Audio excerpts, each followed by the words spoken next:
বিদেশিদের জন্য একটা বিশেষ ঘোষণা।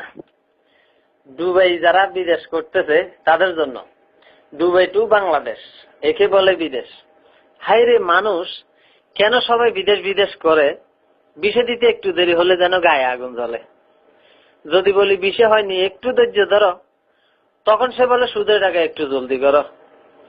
বাবা মরার সময় একটু জমি দিয়ে গেল, হতভাগে বিদেশে আসা বিক্রি করে দিল।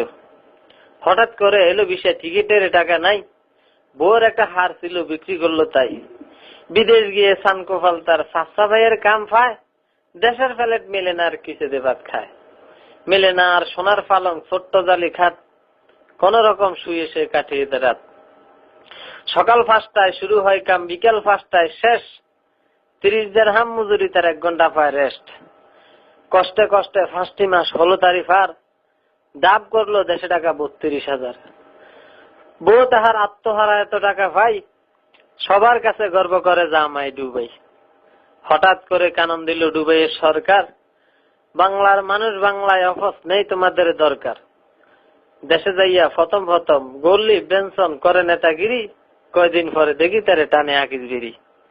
যায় না চলা তারই সাথে বিদেশি সেন্টের বাস, কয়দিন পরে মাথা নাই তেল গায়ে গামের বাস।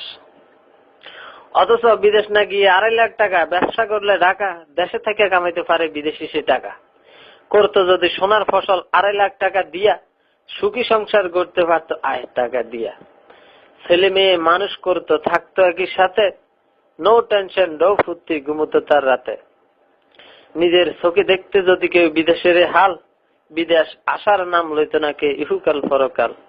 নিজের চোখে দেখেছি আমি বিদেশ কাকে বলে, সবার কষ্ট দেখে আমার ভিতরটা শুধু জ্বলে।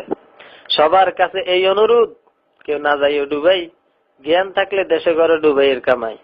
সকল কিছু জেনে আমি দেশে চলে যাই, আর আসবো না ডুবের গোষ্ঠী গিলেই।